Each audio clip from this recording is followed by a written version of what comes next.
के हो त्यसको नाम? सुन्तला। क्या? सुन्तला। जोरले भन्नु न। सुन्तला। त क्लियरली बोल्नुहुन्न कि के हो? फेरि एकचोटि भन्नु त। सुन्तला भने हाँ? सुन्तला के दाइ? सुन्तला भन्नुभयो? अच्छा ल्याउनु न, म त सुन हो कि भनेर पनि डराएँ त। सुन्तला भने सुन महँगो छ क्या, त सुन्तला भए त खाइहालौँ। अब कहाँ सुन्तला भन्नु पर्ने, सुन भने जस्तो माने क्या, त्यही भएर जोकिएँ क्या। कति बजेटको हो यो? कति? 250? 300? कति त? के भन्छन्? हातले भन्नु त। क्यालकुलेटरमा देखाउनु न।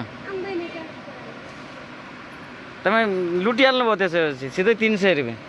300 दिँदा हो तिमी। सिधै 300 भन्नुहुन्छ त यार।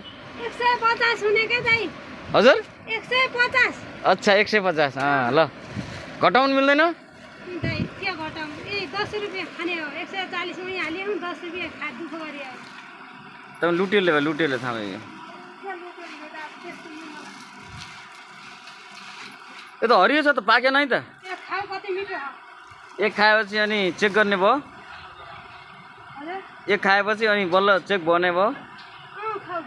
पक्का हो? हो पक्का? 100 दिउँ है? 100 दिउँ के? 100 दिने भनेको दिनु दिनेन यार। त्यही हो रेट? घटाउनु न, घटाउनु।